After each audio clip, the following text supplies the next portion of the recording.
Apalagi ketemu bot nih kayak gini, ketemu orang begini, saya lebih suka main kekerasan. Meskipun saya pribadi nggak suka dengan kekerasan. Orang mau ngomong sebaik apapun selama dia miskin, nggak didengar. Kita mau sebut orang apa begitu? Pinter, kurang pinter. Ya tolol, setol-tolol. Iya, betul.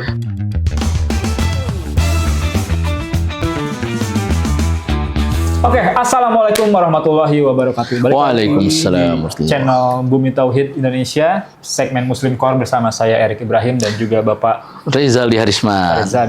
Nah, ini adalah episode kedua dari Muslim Core, di mana episode kemarin ada lumayan seru ya kita ngobrol-ngobrol dan sebenarnya banyak sih yang pengen saya ulik lagi gitu terkait fenomena-fenomena sosial di masyarakat dari sudut pandang Islam. Dan kita masuk ke episode 2, Bang Reza. Ada juga beberapa video yang mungkin nanti kita bakal bahas di Muslim Core kali ini. Oke. Sebelumnya gimana nih, Bang Reza, kabarnya hari ini? Aman? Alhamdulillah, sehat. 1 minggu kita berpisah. Satu minggu ya? Kayaknya. Ceritanya 1 minggu. Tapi alhamdulillah sehat ya? Alhamdulillah, sehat. Dan masih sibuk apa nih? Kira-kira? Ya, sibuk jadi kuli lah. Gitu. Kalau saya jujur sibuk sensi ke pemerintah sih, Bang. Kenapa tuh? Karena ada beberapa statement-statement lucu dari beliau yang makin pusing. Ya, makin sering ngomong semakin banyak masalah ya. Ya, itu aja. Makanya lebih baik diam. Betul. Cuman kita langsung masuk aja ke segmen kita. Boleh, gas. Kita akan bahas video-video viral berikut ini. Silakan, kreatif. Cewek kayaknya nggak suka kalau cowok nggak ada duitnya. Udah, berarti yang penting berduit aja. Atau hati. Nggak sih duit sih. Hati, harta, dan...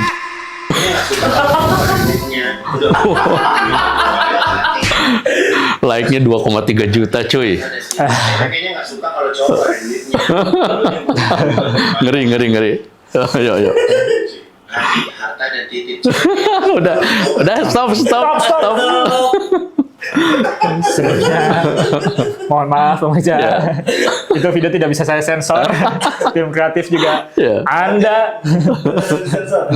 Tapi menarik sih. Ya. Nah, ini terkait sudut pandang laki-laki itu dinilai sebagai apa sih, Bang Reza? Apalagi kan kita semua tahu sekarang tuh banyak banget standar-standar yang berbeda. Ya. Apalagi sekarang perempuan-perempuan zaman sekarang tuh banyak termakan standar TikTok, standar sosial media. Sebenarnya standar apa sih dari seorang laki-laki yang harus kita jadikan patokan?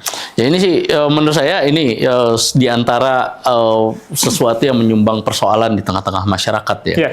Sehingga memunculkan sebuah standar tertentu yang itu setiap orang punya kondisi atau start yang berbeda-beda situasinya. Gitu. Sekelas artis ya, sekarang kan begitu ya, siapapun bisa ngomong gitu.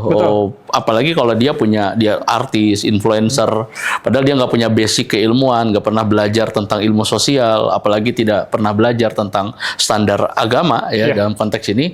Maka yang terjadi itu ya dia ngomong apa yang dia suka gitu. Dia ngomong apa yang ada dalam pikirannya.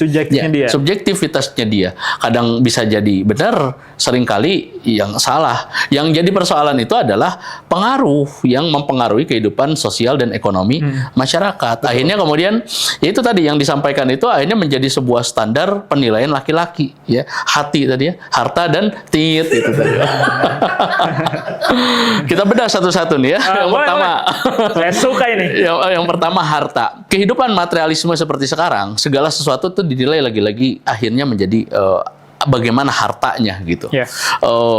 Padahal gini, kehidupan dimanapun itu kan pasti ada yang kaya, ada yang miskin. Dalam Islam tidak ada kelebihan apapun antara orang kaya atau orang miskin. Dua-duanya sama di mata Allah Subhanahu Wa Taala. Ya semuanya punya kedudukan yang sama. Yang kaya bisa mulia jika soleh dengan kekayaannya itu. Yang miskin juga bisa mulia ketika dia sabar dengan kemiskinannya itu.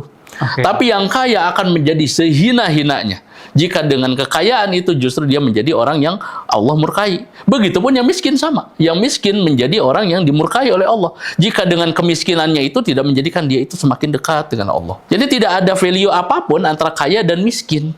Ditambah lagi kita hidup di satu zaman yang sekarang kekayaan itu menjadi suatu standar kemuliaan ya. Di dalam saya ingat di dalam Al-Qur'an, fa ammal insanu idza mabtalahu rabbuhu fa akramahu wa na'amahu fayaqulu rabbi akraman. Ketika zaman itu, ini bicara orang-orang Quraisy ya, orang-orang jahiliyah dulu ya.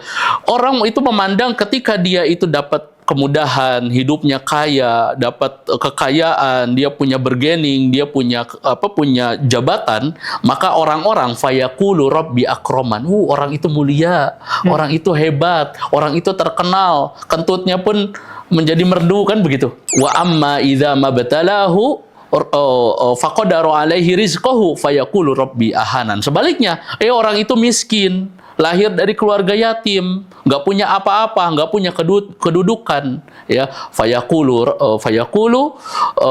ahanan. Maka mereka akan mengatakan orang itu hina, nggak layak ngomong. Itu tuh Al-Quran lagi menggambarkan orang-orang jahiliyah loh. Ketika orang jahiliyah meletakkan dasar kemuliaan itu karena kekayaan atau kemiskinan. Bayangkan sekarang kita balik lagi ke zaman itu. Orang kaya, mobilnya mewah, setelannya mentereng, dimuliakan, disalamin, diciumin. Ya Bang Igun misalkan datang ke pesantren pasti diciumin, ya, dicium tangan dan sebagainya, disambut marawisan. Ya. Tapi kalau datangnya Erik misalkan ke pesantren, lu siapa gitu. Sangat marbot saya. Kan jadi begitu gitu. Padahal standarnya itu adalah ketakwaan di sisi Allah. Ketaatan kepada Allah. Itu yang harus kemudian kita kampanyekan, kampanyekan, sadarkan ke banyak orang. Ini juga jadi salah satu bukti kalau ayat Al-Quran itu akan selalu relevan sepanjang masa. Betul. Itu Al-Quran itu turun 14 abad yang lalu ngegambarin gimana kelakuan orang jahiliyah. Dan Islam datang udah memperbaiki itu. Makanya kan sampai Abu Nawas itu kan menghinakan orang-orang kaya, dan orang kaya minder dengan kesolehannya Abu Nawas. Betul. Sekarang itu kan orang mau ngomong sebaik apapun selama dia miskin gak didengar. Iya, betul. Tapi ada influencer ngomong ya tentang gender dan sebagainya karena dia itu artis, ya jadi seolah-olah kebenaran yang disampaikan. Betul, dan itu bahaya ya pengaruhnya. Itu baru bahas harta deh. Nah, yang kedua nih, Nah, kita harus tahu bahwa di zaman materialisme sekarang itu semua menjadi komoditas. Ya, semua menjadi komoditas. Nafsu itu menjadi komoditas. Bahkan industri film porno itu menjadi industri yang triliunan. Ya, tidak pernah mati dari dulu. Tidak pernah mati, dan permintaannya luar biasa. Apalagi sekarang itu OnlyFans ya. Langganan nggak? Saya jujur OnlyFans aja baru dengar. Oh iya. Apalagi Patreon, terus traktir, nggak tahu saya. Bayangkan itu permintaannya tinggi sekali gitu. Permintaannya tinggi sekali. Kenapa? Karena ketika nafsu itu menjadi komoditas, maka kemudian ya itu menjadi bisnis besar gitu. Nah, akhirnya itu jadi standar. Dan bayangkan perkara-perkara yang seksualitas tadi itu kemudian menjadi fantasi yang luar biasa gitu. Nah, akhirnya kemudian begitu banyak sekarang ya kaum wanita, ya terlepas laki-laki juga sama. Kaum wanita juga punya fantasi-fantasi tertentu tentang penilaian terhadap laki-laki. Ya akhirnya kemudian itu jadi salah satu hal yang di highlight ya. Tadi gitu. Itu kan jadi masalah gitu. Dan yang lebih parahnya lagi mahkotanya perempuan. Ya minggu lalu kita bicara mahkota laki-laki ya. Sekarang kita bicara mahkota perempuan. Mahkota perempuan itu terletak pada rasa malunya. Nah, ini banget. Ketika sekarang perempuan itu ya bicara tentang seksualitas ya. Apalagi nauzubillah ada konten ya menceritakan tentang pengalaman seksualnya ya dengan pasangan. Aib, gitu. Ya, aib itu menjadi satu kebanggaan, bahkan jadi konten yang viral ya, dan bangga dia ngebalesin komen gitu pengalaman seksualnya. Kan itu bukti bagaimana hilangnya rasa malu. Dan juga kemudian kan berbagai macam halnya gitu. Ketika perempuan udah hilang rasa malu, bagi saya ya, perempuan itu udah hilang mahkotanya ya. Dan konten ini, mohon maaf ya, kalau seandainya fenomena itu nggak ada ya, terus ada statement ini, ya kondisi inilah goalnya. Kondisi sekarang lah goalnya dari statement itu. Begitu Bang Erik. Ini menarik banget ya, jujur karena kita semua tahu ya, banyak orang yang sangat terpengaruh dengan standar-standar yang tadi itu tanpa melihat latar belakang orang yang berbicara gitu. Betul. Apalagi kalau misalnya sekarang ada standar tambahan Bang Reza, itu apa tuh? followers. Nah, kalau followersnya banyak itu pasti didengar. Padahal kita nggak tahu latar belakang ilmunya bagaimana. Betul, gitu. Oke, kita langsung ada di video kedua. Nah, ini yang katanya sangat dinantikan sama tim produser. Oke. Kita tonton dulu. Apa tuh? Mesum. Lihat dulu. Aduh. Guys, ini ada driver ojol kena mesum sama ininya, customernya. Ini orangnya. Mesum banget ya. Perbuatan jangan diulangi kayak gitu. Lihat dulu. Mas, kamu. Senyum dulu. Aduh. Mesum. Lihat dulu. Iya, pas begini baru ingat kamu. Boleh di skip nggak? Saya geli lihat. Tapi intinya saya paham. Maksudnya iya. videonya kalau misalnya saya coba baca komen-komennya ya katanya ojolnya tuh kena apa ya istilahnya pelecehan seksual. Tapi sama gay. sama para jenis LGBT ini gimana nih Bang? Kenapa hal seperti ini tuh bisa terjadi? Iya. Itu kok mukanya mulus sih? Saya sering nemu video-video itu pencuri HP, pencuri itu kan dikeroyok ya, sampai bonyok habis mukanya nggak berbentuk. Tapi kok ini mukanya baik-baik aja, kok mulus? Saya nggak setuju dengan kekerasan, saya kurang suka dengan kekerasan. Tapi untuk seperti ini saya bakal orang paling depan kalau saya ada di situ. Saya juga. Bang. Dia juga tuh. Dia juga. Semua ya. Ya. Nah, ya ini penyakit sih. Menurut saya ini udah penyakit sih. Bukan orang penyakit, ini jelas orangnya penyakitan. Tapi ini penyakit sosial. Ya, penyakit sosial. Bahkan kalau ada sekarang istilah sampah masyarakat, saya bilang ini sampah masyarakat. Ya. Bukan hanya sekedar sampah, tapi sampah yang sudah belatungan, mengundang lalat, dan lalat itu menyebarkan penyakit kemana-mana. Karena saya juga pernah dengar statement katanya penyakit seperti ini itu menular. Nah, itu dia. Betul, ya penyakit LGBT itu menular. Ya, perilaku penyimpangan seksual itu menular. Kenapa? Karena dia akan melakukan itu kepada siapapun. Mungkin bisa jadi lawannya nggak suka, atau bisa jadi lawannya itu anak kecil. Lalu kemudian terjadilah pelecehan itu. Lalu kemudian anak itu tumbuh dewasa. Gangguan mentalnya itu akan menjadikan anak itu menjadi penerus. Ya itu dari banyak banget kasusnya. Dulu banyak banget. Saya kan orang Sukabumi, Kang. Jadi di Sukabumi dulu pernah ada, kalau teman-teman tahu pasti namanya itu si Babe tuh. Babe. Oh iya. Itu orang Sukabumi ternyata setelah diusut masa lalunya dia pernah jadi korban. Betul. Ya kenyataannya seringkali orang-orang LGBT ini adalah orang yang korban dulunya. Dan inilah ya penyakit sosial, ya penyakit sosial dan tadi sampah masyarakat. Dan ini lebih parahnya dia melakukan itu di ekstrim ya, dia masturbasi sampai masturbasi lalu kemudian disemprotkan itu ke jaket Gojeknya. Kayaknya sehorny-hornynya laki-laki ke cewek ya. Iya. Kayaknya jarang gitu yang kayak begitu. Depan umum. Iya, ini ada dua penyimpangan. Yang pertama LGBT-nya sendiri, yang kedua di depan umumnya. Iya, kayaknya gitu segapung sabegapungnya laki-laki ke cewek gitu ya. Iya, kayaknya tetap ada sih, tapi ya gak gitu-gitu amat gitu. Ini parah banget sih. Ini ke cowok. Tuh. Saya kalau jadi ojol saya tabrak ke geleng sumpah. Ya itu makanya saya heran, ini kenapa mukanya mulus, kenapa nggak dihabisin ini dalam Islam nih, Kang Erik. Hukuman orang untuk pelaku LGBT ini, itu dia bukan dihukum mati ya, bukan dipacung, bukan dihukum potong tangan, potong leher enggak, tapi dia itu dilemparkan dari gedung tertinggi di kota itu. Ya dilemparkan. Jadi memang dia syariat Islam seperti betul itu. Ya saking kerasnya, saking bagaimana Islam melaknat perilaku itu.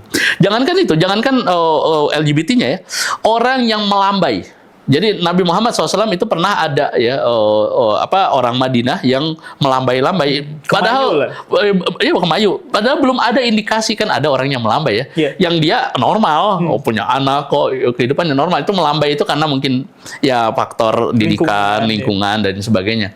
Itu sama Nabi itu langsung diasingkan. Orang itu tidak boleh ada di Madinah. Dia harus diusir keluar Madinah. Ya, padahal dia termasuk orang yang terpandang di Madinah sebelumnya.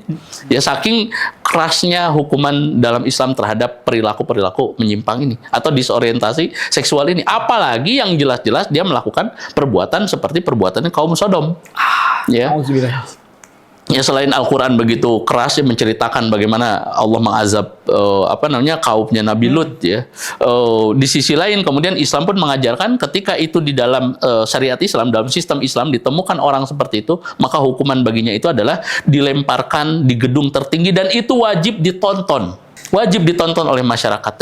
Itu kerennya hukum Islam. Jadi hukum potong tangan untuk pencuri, ya, hukum rajam untuk pezina, hukum jilid untuk pezina yang belum menikah. Itu tuh eksekusi di tempat umum dan wajib dipertontonkan oleh kaum muslim. Supaya ada preventif dan juga ada kuratif. Ya. Apa itu?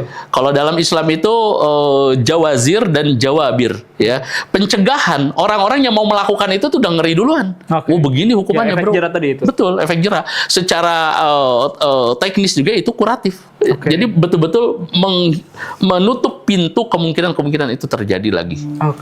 Karena kan sekarang LGBT di hukum sosial seperti ini, apakah dia akan jerah? Belum tentu. Ya, mungkin nanti dia masuk sekolah, dia masuk ke tempat kerja dan sebagainya. Apakah itu hilang fantasinya? Penyakit LGBT enggak, dia bakal ketemu cari orang. Siapa tahu nanti orangnya mungkin ada di bawah kekuasaan dia atau orang yang segenre sama dia.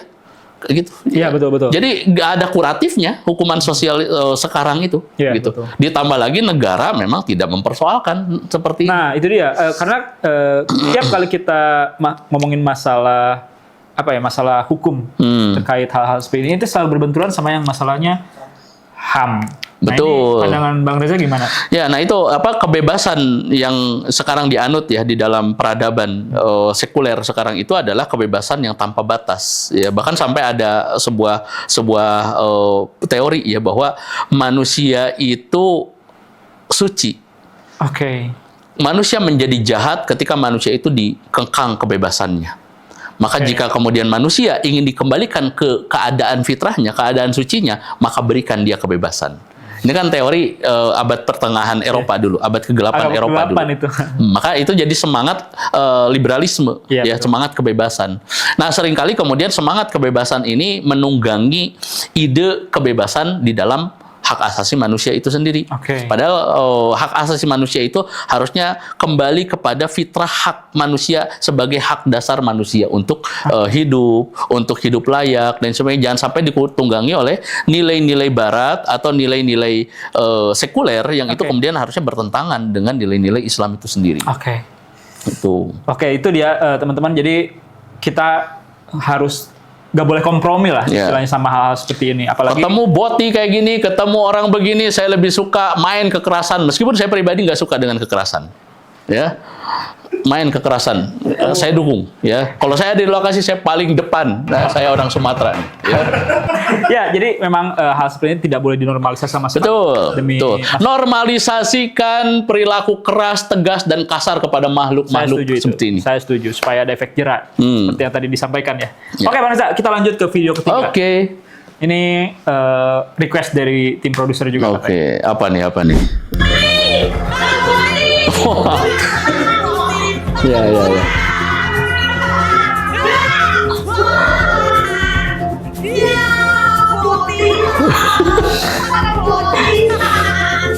Nah, ini mungkin masih berhubungan sama yang tadi. Masih ada kaitannya kayaknya. Masih lanjut. Tas gender. Oh ya. Oh, saya nggak kuat nontonnya, sumpah.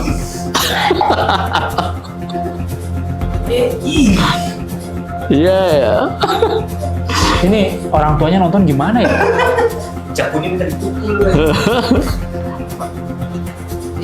Tapi ini nggak dosa ya, karena bukan aurat.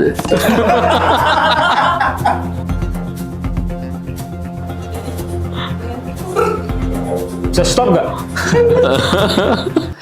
Nah, ini masih sama ya. Cuma ini fenomenanya makin meluas ya. Makin meluas dan ternyata mereka berani tampil saking dinormalisasi Indonesia. Betul. Nah, kalau misalnya tadi kita lihat ke scene yang pertama yang dia diledek-ledekin, apa emang harus seperti itu gitu? Ya harusnya begitu, sanksi minimal ya, meskipun negara belum tegas, terus juga hukum syariat itu belum tegak, paling nggak masyarakat aware lah bahwa ini menyimpang nih. Dia harus jangan sampai anaknya tertular atau anaknya ngelihat perilaku begitu, maka harus ada sanksi sosial. Mas setuju tuh, ada boti diejekin, boti sampai dia lari. Tapi saya nggak tahu itu temennya atau memang diejekin gitu, saya nggak tahu tuh latar belakangnya. Oke.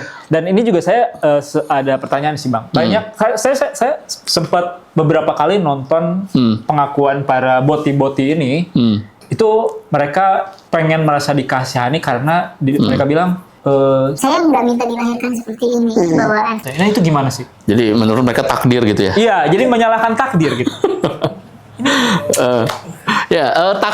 Gini ya, dimensi kehidupan manusia itu akan terikat pada dua dimensi ya, dua hal. Yang pertama dimensi yang dikendalikan oleh manusia atau disebut dimensi mukhayyar. Ya, manusia bisa melakukan apapun yang dia mau. Saya mau minum, saya mau main HP, saya mau ngomong, saya mau tidur, itu semua atas kendali saya. Tapi di sisi lain ada fenomena yang musayyar atau mujbar, ya, area yang manusia itu dikendalikan. Ya, manusia lahir dari orang tua siapa, manusia jadi laki-laki atau jadi perempuan, itu ada fenomena begitu. Dan dua dimensi ini perbedaannya adalah yang dimensi pertama adalah dimensi yang ada hisab, ada pahala dosa di situ. Ya, ada pahala dosa di situ karena itu dikendalikan oleh manusia. Dimensi yang kedua, ya, dimensi yang memaksa manusia. Nah, di sini tidak ada hisab. Karena tidak di luar kontrol. Betul, di luar kontrol. Manusia tidak ada kendali apapun, sedikit pun terhadap fenomena itu, ya. Maka tidak ada hisab. Ya, nah manusia menjadi laki-laki itu tidak ada hisab, manusia menjadi perempuan tidak ada hisab, nggak ada pahala dosa di situ. Tapi ketika manusia menjadi laki-laki yang memilih untuk jadi boti, mohon maaf, boti itu adalah pilihan manusia, itu cara hidup. Perempuan menjadi perempuan tidak ada hisab, nggak ada pahala dosa di situ. Tapi menjadi perempuan, tomboy ya, yang kemudian ya yang menghilangkan nilai-nilai keperempuanannya sampai kemudian bertentangan dengan Islam, maka dosanya itu adalah dosa pada area yang dia kendalikan. Mohon maaf ya, aspek apa yang membuktikan bahwa perkara menjadi boti itu adalah perkara takdir? Ya, karena saya melihatnya tidak ada sama sekali kaitannya dengan takdir. Itu adalah pilihan. Ya, itu adalah pilihan. Ya. Contoh sederhana, kita tergantung circle-nya kita. Circle kita menunjukkan siapa kita. Ya, kita menjadi olahragawan karena kita berkumpul dengan orang-orang yang suka olahraga. Nah, itulah kita. Kita berkumpul dengan orang-orang yang suka parfum, maka kita setelah ketemu dengan mereka kita akan kecipratan wanginya. Karena itulah kita, karena kita tergantung lingkungannya. Mohon maaf nih, ya, para boti laknat ini, ya dia berkumpul dengan orang-orang sejenis mereka. Mungkin mereka punya masa lalu, mungkin mereka punya luka batin yang menjadikan mereka itu begini dan begitu. Ya, masa dia nggak tahu itu penyimpangan? Gue itu cowok gitu, cowok itu maskulin, cowok itu begini, karakternya begini. Kalau nggak begini berarti bukan cowok kan gitu. Denial mereka. Terus udah tahu begitu, dia kumpul dengan para kuat. Maka makin aja dia mendapat validasi, mendapat pembenaran. Semakin tadi akhirnya bikin jadi kayak semacam catwalk gitu ya, jadi catwalk di Sungai Mahakam. Kan begitu. Nah, berkumpul dengan orang-orang begitu semakin menyimpang dan semakin mencarilah dalil-dalil, argumentasi pembenaran yang membenarkan takdir. Nah, ini Bang, saya pengen tanya, karena kan salah satu ketakutan saya sebagai kalau misalnya nanti jadi orang tua adalah ya tadi itu ketika anak ternyata menyimpang lah, berpenyakit seperti ini. Apakah ini juga jadi salah satu tanggung jawab orang tua untuk memilih lingkungan yang tepat untuk anak-anak? Betul ya, saya pernah bikin makalah ketika saya kuliah ya di S2 waktu itu, diambil dari hadis Nabi ya, kata Nabi Muhammad SAW itu kan didiklah ya, perintah muru auladakum bis sholah, perintahkan anak kamu untuk sholat, kan ini perintah orang tua. Allah memerintahkan orang tua, perintahkan anak kamu untuk sholat. Sabai sinin, di usia 7 tahun. Jadi ternyata Allah merintahkan orang tua untuk memerintahkan anak itu sholat tuh umur 7 tahun. Wadribuhum alaiha wahum ashrun. Pukul anak tersebut jika tidak sholat di umur 10 tahun. Jadi ini harus paham tuh. Ternyata ini ada tahap pendidikan tuh. Perintahkan anak sholat umur 7 tahun. Berarti sebelum 7 tahun itu nggak wajib. Jangan sampai anak 4 tahun, 5 tahun dipaksa bapaknya ayo ke masjid sampai anaknya jerit-jerit, nangis-nangis. Itu nggak diperintahkan dalam agama loh, gitu. Baru diperintahkan tuh umur 7 tahun.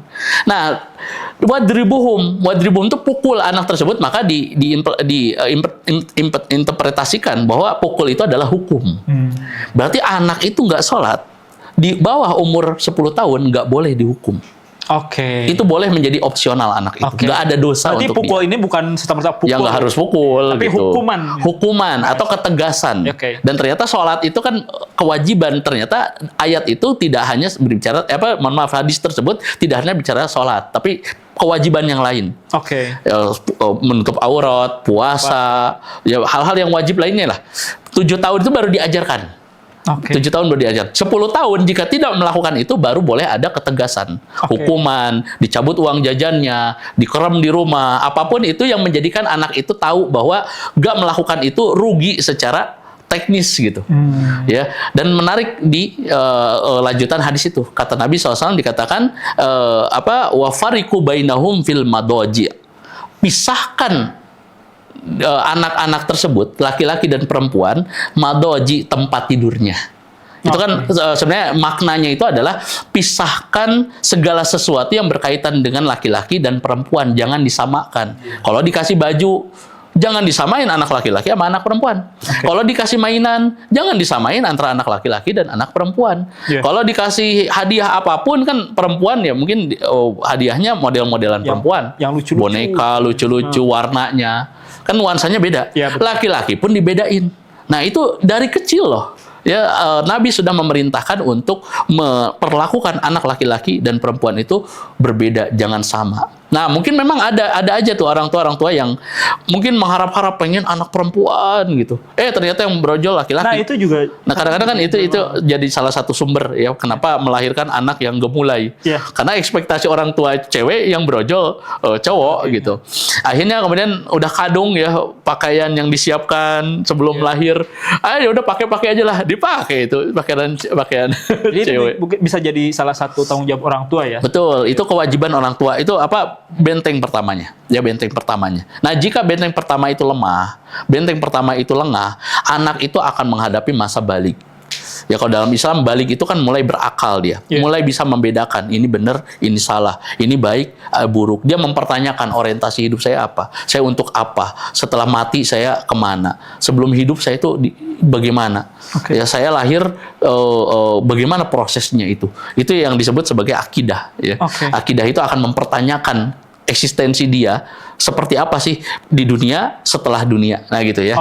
Nah, maka kemudian untuk boti ini ya yang pertama bagi saya ini jelas kalau dalam bahasa kasarnya itu adalah jahlun murakkab. Apa itu? Dalam bahasa kitanya sekarang tolol setolol-tololnya, nggak mau mikir. Sekedar mengidentifikasi gue tuh cowok loh. Sekedar mengidentifikasi dia cowok aja kayaknya nggak bisa. Ya, betul. Kita mau sebut orang apa begitu? Pinter, kurang pinter. Ya tolol setolol-tololnya. Ya, betul. Nah, bahasa Arabnya jahlun murakkab. Nah, gitu ya. Yang kedua, nah itu udah mah tolol, dia bergabung dengan sekelompok orang tolol. Ya jadilah sekumpulan Orang tolol. Itu dia. Minimal kalau aduh saya nggak bisa menghindari atau menghilangkan kebiasaan-kebiasaan ini, gemulai ini dan sebagainya, berusahalah dia cari lingkungan yang baik, Iya. lingkungan yang bisa Minimal dia menyehatkan. udah ada kesadaran diri dulu. Ada ikhtiar, ada upaya. Dan saya masih yakin, ayo saya siap debat dengan siapapun. Bahwa perilaku-perilaku Boti itu nggak ada sama sekali kaitan dengan takdir. Ya. Itu adalah pilihan hidup. Gitu. Betul. Nah itu dia statement dari Bang Reza. Saya juga sebenarnya secara garis besar sangat setuju kalau misalnya hal-hal seperti itu tidak ada hubungannya dengan takdir ya. Karena saya juga ya alhamdulillah gitu memang dibesarkan dari orang tua yang cukup keras, Asian parent ya, tahulah orang tua Asia tuh kayak gimana gitu. Jadi itu jujur sangat sangat kerasa sama saya sampai sekarang gitu. Terutama ada beberapa teman-teman saya juga yang ternyata memang menyimpang gitu Bang. Dan setelah saya tanyakan kepada dia, ternyata dia punya masa lalu yang tadi itu salah satunya adalah pengaruh dari orang tua yang dia pengen punya anak perempuan, cuman jadi memperlakukan anaknya itu seperti itu. Dan nauzubillah saya juga salah satu ketakutan saya kalau misalnya punya anak kayak gitu gitu. Buat teman-teman yang mungkin punya teman Boti, normalisasi dibully ya. Bully aja. Apa-apa, supaya Ya jangan diterima di mana-mana itu orang seperti itu. Karena Nabi pun memerintahkan untuk mengasingkan. Oh ya ada 2 poin lagi nih Erik yang nggak boleh kelewat nih. Yang pertama nih, kenapa saya harus keras dengan kaum seperti ini? Karena kalau dia mengatasnamakan takdir, dia menyalahkan Allah. Betul. Jadi seolah dia Boti itu gara-gara Allah. Iya betul. Itu saya siap perang dengan orang kayak begitu tuh. Itu melecehkan Allah. Ajak saya Bang. Siap, saya ajak. Ikut ya. Oke. Itu yang pertama ya, dia menyalahkan Allah. Terus poin kedua apa ya? Lupa saya. Ya udah itu aja lah. Oke, nggak apa-apa. Jadi intinya itu di luar takdir. Jadi, oh ya, aduh saya ingat. Oh ya boleh. Ya, yang kedua ada saya akui karena istri saya bidan ya. Diakui memang ada fenomena-fenomena anomali ketika anak lahir itu ternyata memang jenis kelaminnya 2. Oh. Ya, jadi vagina ada, penisnya ada. Dua-duanya ada. Tapi itu udah terjawab itu oleh dunia medis bahwa tetap meskipun itu ada masalah kromosom, masalah genetik gitu. Sudah pasti akan ada yang dominan. Sudah pasti akan ada yang dominan ketika dia sudah mulai agak dewasa, ya karena dia sudah bisa melihat diri sendiri. Betul, ya betul. Bahkan itu nggak perlu nunggu dewasa, ya nggak perlu nunggu dewasa. Ketika kemudian dominannya itu ternyata laki-laki, maka bisa jadi penisnya itu yang bakal lebih banyak berfungsi dan vaginanya nggak akan berfungsi. Sebaliknya, ketika ternyata yang dominannya itu adalah vaginanya, maka sudah bisa dipastikan penisnya itu akan tidak berfungsi dan setelah itu bisa dilakukan tindakan medis. Case clear, case clear harusnya, karena dunia medis sudah menjawab itu dan itu udah banyak paper-paper, banyak sekali artikel penelitian yang sudah membuktikan itu gitu. Jadi kalau sekalipun itu kemudian dijadikan alasan ya bahwa ini saya Boti itu kan saya lahir begini misalkan ya, itu udah ada jawabannya di dalam keilmuan yang bisa dipertanggungjawabkan. Jadi lagi-lagi itu pun nggak bisa dijadikan alasan. Betul. Dan itu pesan terakhir dari saya, kalau misalnya teman-teman punya anak yang mungkin sudah berusaha sudah berusaha mendidik dengan baik tapi dilihat ada indikasi kemayu anaknya, langsung kirim ke Dagestan. Dididik sama Khabib Nurmagomedov, jadi atlet MMA di sana. Kirimkan, biarkan dia selama 3 tahun and forget it. Send to Dagestan and forget it, kayak gitu. Oke, Bang Reza, thank you banget obrolan kita hari ini terkait masalah perbotian laknatullah ini. Jujur saya juga banyak terpuaskan nih obrolan-obrolan kali ini gitu.